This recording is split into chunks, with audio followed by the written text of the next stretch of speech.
All right, we are recording. I have on the Final Percent podcast both of the Mack Twins in one place. You got to like WWE. Hold on.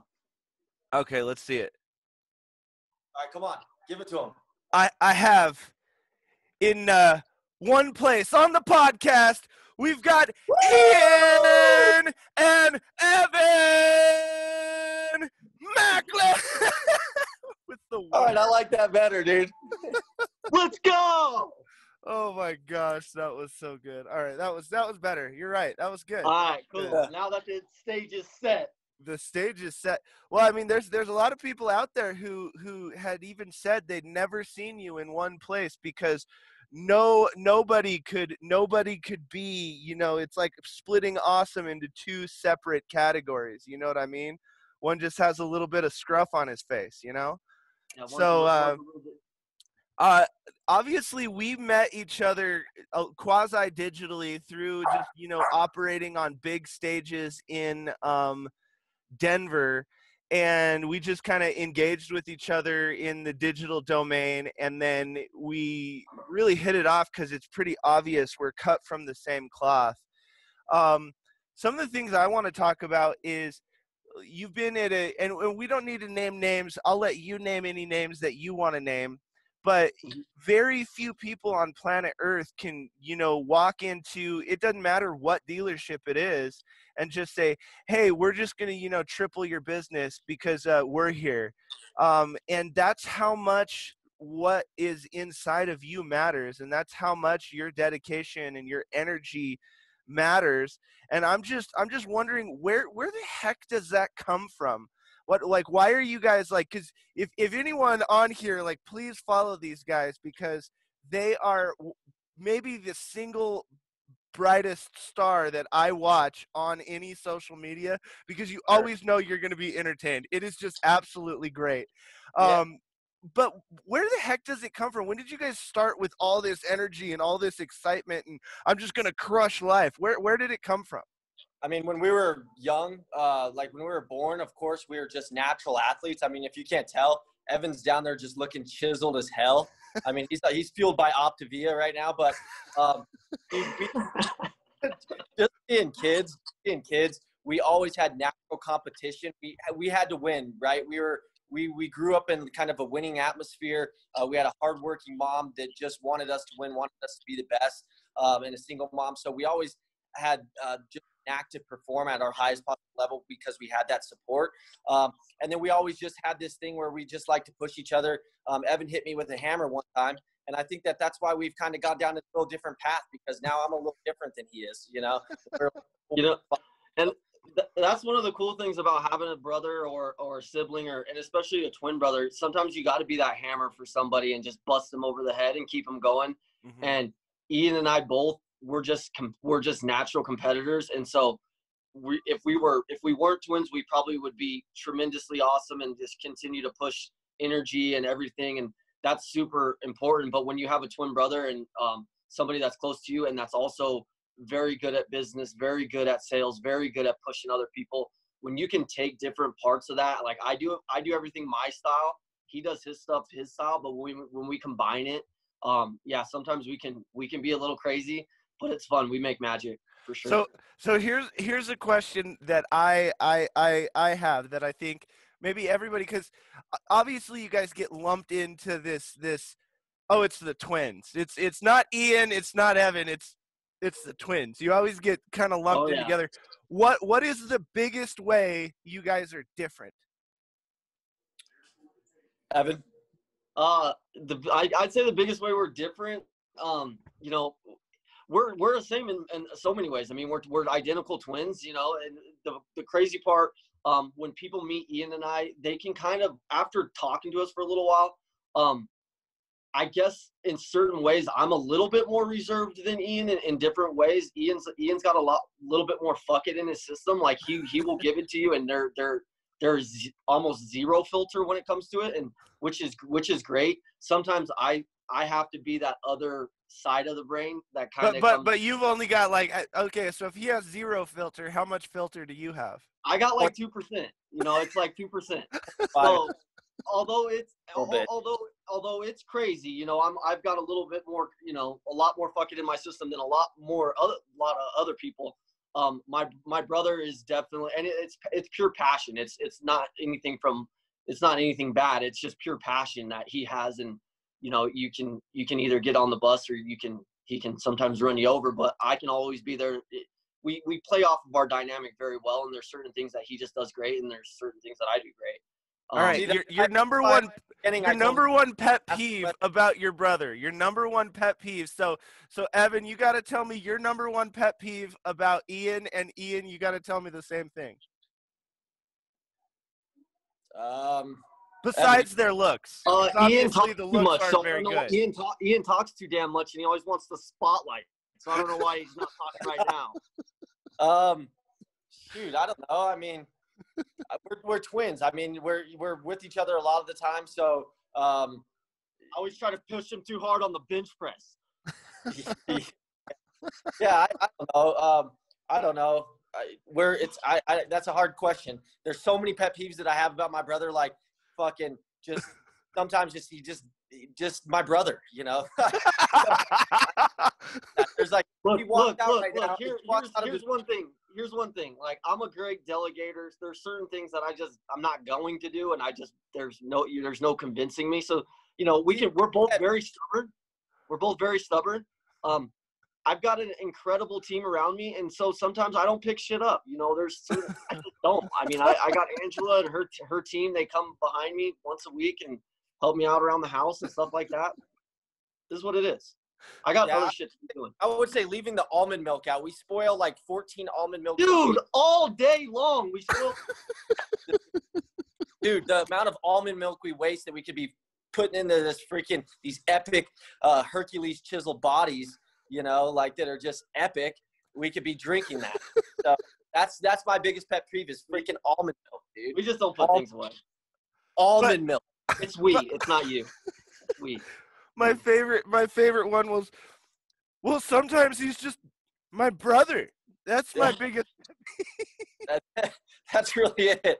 I mean, everything he does can piss you off, right? You know, throwing my food off the balcony the other day on Instagram. Go follow him on Instagram. I have a whole section on my Instagram dedicated to how dumb Evan can be sometimes.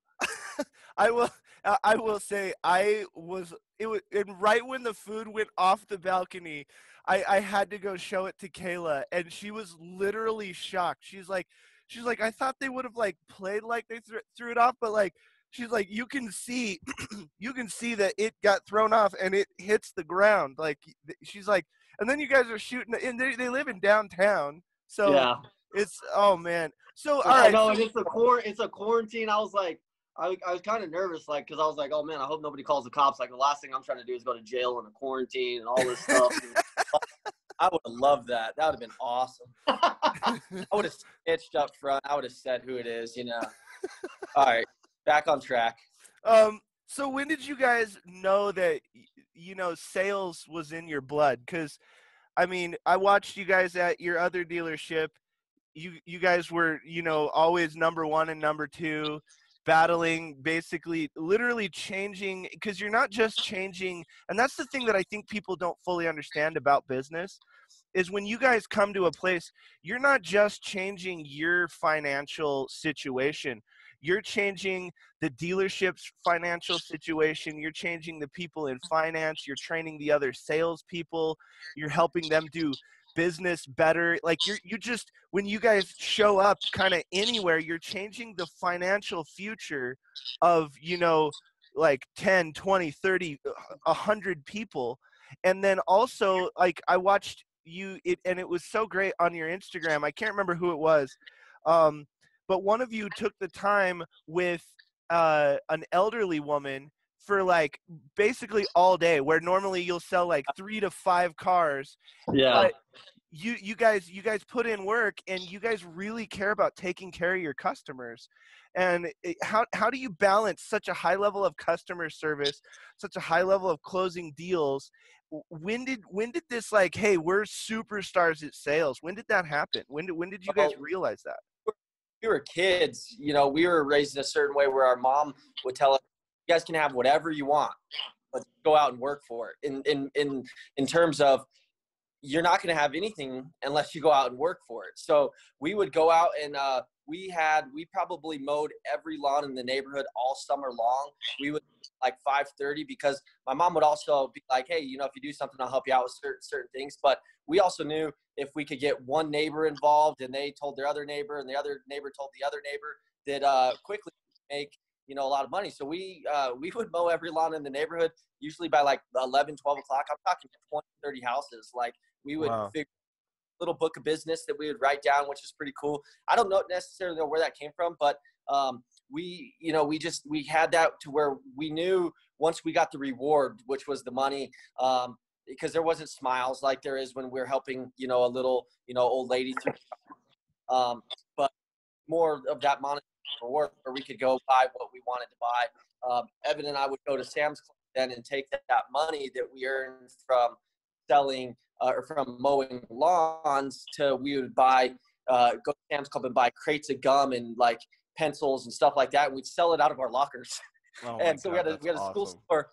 Yeah. Flip it. The store started catching on to that nobody was going to the school store. Like we were in North Hall and Thunder Ridge, and we had like 2 lockers, our buddy Derek, and we would sell out of his locker or ours. They shut us down a couple times, and the little pencils were $1. We'd sell them for 45 cents.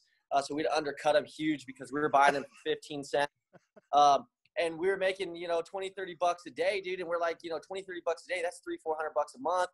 This is huge. And we had our lawn mowing. And so we quickly figured out, like, if we could leverage our time, the people around us, we always had friends that wanted to, kind of make money and different things. And sometimes it wasn't all for the better, but, it kind of taught us we could do what we had to do there. And then translating that into car sales, it is important. Sometimes it's a big weight to us because we bring that, when we bring friends in to sell pencils and stuff like that, and they're making money, you have that as kind of like an entrepreneur, right? You want to take care of the people around you. And when you're salespeople sometimes make the mistake of thinking that they're not an entrepreneur, thinking that they're not taking care of other people's family. The way you set people up, going to what you said with taking care of that old lady, we have grandparents, right? We care really deeply about our grandparents. And so we like to treat people the way that, of course, our family would be treated, the golden rule. And we also know that little lady, by taking that extra time, treating her to the best possible of our ability, whether we could sell 3 cars or 5 cars that day, or none, or not, God would probably bless us in the right way if we're doing the right things. So by taking care of her, that extra, I think she ended up sending Evan her nephew or something like that, like very recently. And so, it goes around and it comes around. So, we're always telling people, yeah, you are an entrepreneur of the car business. If you think that you're just here to sell cars for yourself, you're sadly mistaken. You are taking care of other people's families. The way that you're taking care of that person, and then the finance manager, it's very important to me. If anybody's ever worked with me in finance, I can be a very big asshole if I feel like my customer has not been taken care of to the utmost level, right? I've gotten in almost, some big blowouts with to make it. I just love it. Like, you're talking up here, and Evan just starts smiling because he's obviously thinking of some big blowout that, like, I can attest to that. Yeah. People think that customer service in our business, you get the sale, and that's a common misconception. You get the sale, and then, the customer is now sold. That doesn't matter. That's the furthest thing from the truth for what Evan and I believe. That's when the sale starts. It doesn't start with that one sale. I'm not in it for one sale. Evan's not in it for one sale. I'm in it for 10, or I really don't want to do the deal. Honestly, I've told people that. I've told people, hey, this isn't the time for you to buy a car. And they're like, well, I can buy it. I can afford it. And I'm like, well, let's look at this. And maybe you can't right now. And I'm just trying to help you with my experience. Maybe we should be waiting a little bit of time, because we want to set that customer up to the best financial ability that they can be. We want to take care of them on a whole nother level and be looking at it, like you were telling me the other day, from a leadership perspective of down the line versus what's right there in front of you. So we try to translate our background of like just being young little hustlers, young little fun, running around having fun, and trying to make deals like that in middle school to, fully into the car business and, that sort of thing. So that's kind of how it works for us. That's so good. That's that was like literally like your methodology is like a sales masterclass just right there. I mean, if you think about it, just taking care of the little old lady, if you will, who needs a ton of extra time in this, Absolutely. and then she's gonna send, hey, you, all of her friends are gonna need to talk to you because a lot of people don't have that patience in them. And that's one of the things that, like, I try to help young people especially understand.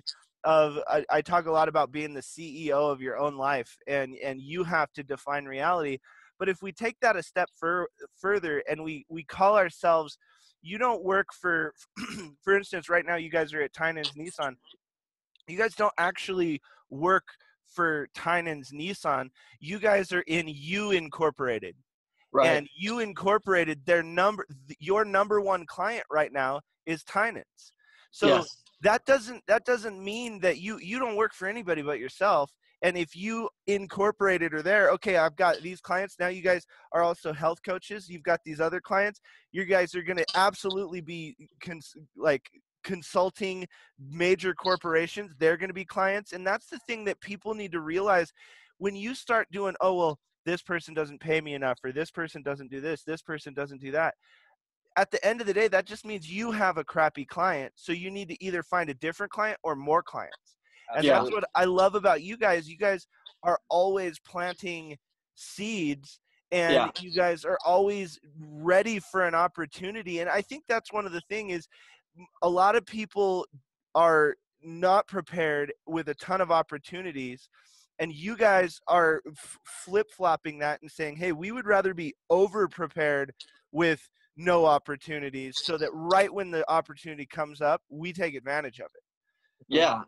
And kind of to touch on that, Tynan's, first of all, one of the best families in Colorado to work for. I mean, I could go on and on about it, how great they are and why we came over to that store.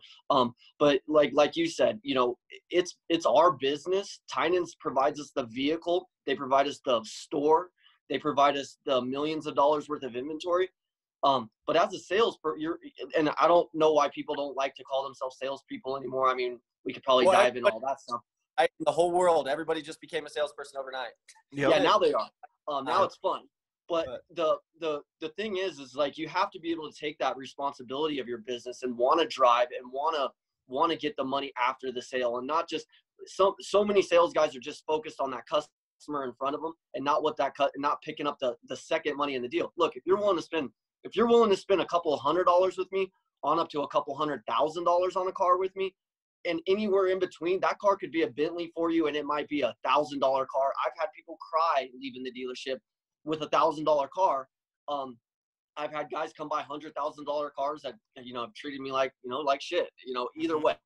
But that customer who bought that $1,000 car versus that $100,000 customer is literally no different. In fact, if you treat every customer great, but especially nurture that $1,000 customer and try to build them up so they're growing and buying those cars from you, they'll send you the most customers. Usually that customer who's bought that little car or something like that, if you've helped them along the way, they have so much appreciation for you. Mm-hmm. And then you're growing that business. But Tynan's provides us the overhead. It's up to us as the CEOs of our life to just crush it, go in there and show, and show up and deliver and help everybody else deliver too. Because at the end of the day, if our salespeople aren't selling cars and we're the only stars of the dealership, well, then we're not, then the dealership's not making a ton of money. So we like to build everybody up, and the customer included. Well, and that's, I think that's the biggest thing that sets apart the people who are saying that they like to sell things versus the people who are true masters of their craft. And like you just said, we want to, like, it's so amazing the way you guys are talking, because the fact that you guys are only 30, it blows my mind.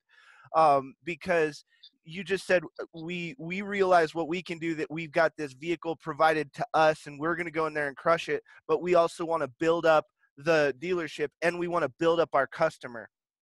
So everybody wins, everybody's stronger, Everybody's got and to. then everyone is going to be able to go, okay, cool, we can give you more cars to sell, and then you build up the customer. Okay, we can buy more cars. It's just, it's a cycle. Yeah, it's a snowball. It's so refreshing to hear people talk like that, and that's one of the things that I have tried to hammer into people's head when I'm doing sales training.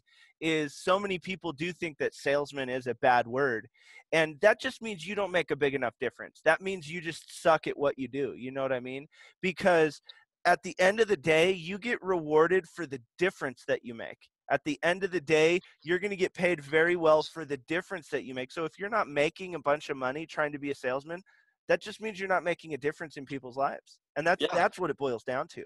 Exactly. And everyone that I've met off of your team, the way that you guys, and that's a really kind of, excuse me, a telltale sign of, who someone is, because you guys were with another dealership for a long time. You switched, you took a little break, went to another dealership, and I've literally never heard you say a bad word about the other dealership, the current dealership. It's always, you're in a new vehicle, hey, you're going in this path, you're going in this. And I think that is, again, that's another thing that is so refreshing, because you guys really don't have any time for toxicity or toxic talking. And that's one thing that I think people, especially in America, need to learn, is acid destroys the container in which it's held. So if you hold in a bunch of negativity, you're destroying yourself. Oh yeah, and right now is the prime example to really take a look at that. And if you're, and who's ever watching this, we're gonna be drowned. There's gonna be so much negativity going on, and granted, with the economy and the virus and everything like that, but you got to figure out a way to drown out that negativity and find a way to find a way. And not that you have to be a big cheerleader, like, oh, everything's just going to be okay, but you got to fall back on your disciplines, and you got to fall back on what you believe in, and then just push forward, because you can't be stuck on one negative topic or one Absolutely. thing, because you have a life to live, and it's not going to create any type of good if you're not bringing positivity to yourself, your team, your family, your kids. Well, and that's one thing. Even before we started recording this call, we were talking about how funny it is, how like all three of us are kind of cut from the same cloth, and how we're high energy. And a lot of people think that high energy and these like kind of boisterous things that we tend to do, and throw plates of food off and yell woo on trails, like everything that we're going to do to like freak people out, they think, oh well, they're a bunch of kids. Well, at the end of the day, we're actually probably, I mean, it's Easter Sunday, and we're all on a Zoom call trying to drop knowledge. Yeah, And, right. we're meeting up and we're getting right on our fitness, and we're probably more disciplined. And that's why I did a whole talk on our 333 calls about, don't be so freaking serious. You don't have to be serious. You don't. You can still have fun. And the more fun that you have, the less fear that you have. So that's why there's a book out there called Feel the Fear and Do It Anyway. And I love it. It's literally, it's like gold. It's nonstop gold. But that's kind of how we live our life. Because just because we're loud doesn't mean that we're not scared sometimes. Doesn't mean we're not going, man, what the hell is anyone going to buy something or this? No, we keep showing up. And we keep putting one foot in front of another, but we also are building this community with each other to lift us up. And I think that's one of the things that's really cool to watch with you guys, is just because you're siblings and you have that twin connection and everything, you guys are able to challenge. And that's probably why each of you are just so unbelievably great at what you do and who you are, because you have that person sitting right next to you that will challenge you. And you watch, if the other one is going a little bit faster, a little further than the other one, you're like, no, dude, no, I'm coming for you. It's fun. And I mean, unless it's racquetball and it's them versus me, neither one of them are very good. I mean, actually, they're both pretty terrible. You had to put that out there for public knowledge. Okay, Greg beat us in racquetball. I'm just saying. I mean, we can get on a court whenever you want. I haven't swung a racket in 10 years, And these guys just, I mean, you think they're fit. You think that they have good fitness. We just talked about all Oh. discipline and health, and they're competitive. You know, maybe I think maybe they both took a few Ambien before they tried to play me, because that's what it felt like. You know, when you're just an awkward bowling ball and you're like with T-Rex arms, dude, there's things that we're just not going to be able to do. There's things. Yeah. That But game is built for you. I mean, when you're this big to the ground and you just have to go like this, and you can just you're like a little racquetball ninja. You're a little racquetball ninja. When this is all over, I'm going to set up games. I just need you to show up. I'm going to pay you a portion. I'm not going to tell you what that is, but I'm going to pay you a good portion, and I'm going to set up some games for you. Basically, going to be a little bit. You want to know, because I know it's going to happen. There's no way it doesn't, just because I do know your competitive nature, and they are going to absolutely. I may never play racquetball with you guys again, because it's inevitable that you guys actually will beat me, because you guys are incredibly athletic. We have a racquetball coach now. Yeah, we have a full-time. He's full-time. Before all this happened, we were getting full-time courses. I'm telling you, when that happens and you're like, okay, come see me on the court, I'm going to be like, but see, what had happened was the way my racket works in my bank account is it's Tuesday and I don't have a racket till Friday. So. We'll show up on Friday. Well, honestly, you know, from me to you guys, it has been a giant honor and a giant privilege getting to know you guys more, to talk and like our first meeting was, I mean, and just I'm putting this out there for the world to know.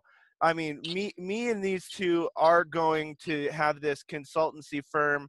So if you actually want to get good at sales and transform your business, we've talked about it. Obviously, the coronavirus, you know, kind of puts everything in molasses, but they are true masters of who they are and what they do. That's the actual secret sauce. That's why they get rewarded in the way they do. And honestly, it's been an honor and a privilege getting to know you, calling you, you know, friends and brothers and partners. And I know that this is just the beginning, and I appreciate you guys so much more than I think you guys understand. Well, Greg, thank you, man. We really appreciate you. You know, just us being in business and working together like we have has been huge. I wanted to say one thing for the people watching and things like that is you don't have to be you can be an introvert and be amazing in our business. You don't have to be an Ian. You don't have to be an Evan. You don't have to be a Greg Kimball. You can be a you. Some of the best people I know are not. They're completely so opposite of me, and I've relied on them for things that you can never imagine. Some people can go in and close a deal 10 times harder than I can, just because they're focused on being the best of them. So watching, don't worry about being an Evan. Don't worry about being a Greg. Worry about you. Be authentic. Greg, your own unicorn.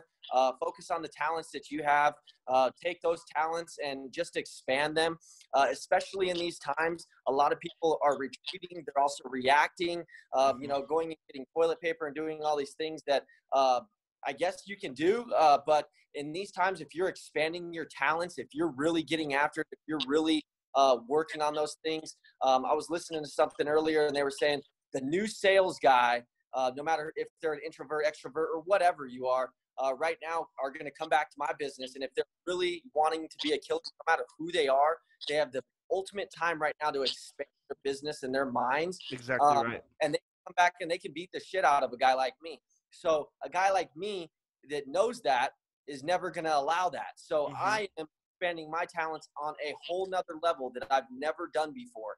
I'm training every day harder than I'm going to train. I'm doing things that I've never, ever been able to do.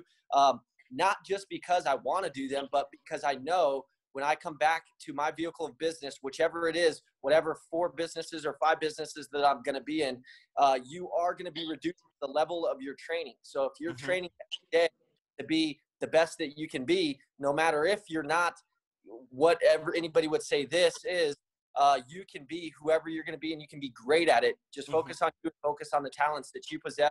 You'll take those to a whole nother level. Yeah, always know that you only rise to the level of your incompetence. So what you want to do is raise your level, because you can only rise to the level of your incompetence. You can always solve every problem until you can't.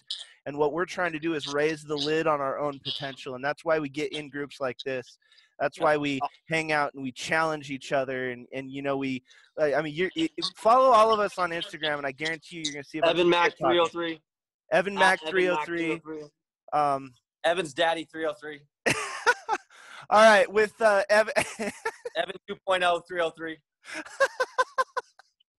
Okay, the Mack Twins 3.0 303 over here with all the threes. So anyway, thank you guys so much. I appreciate you guys, and we'll talk soon.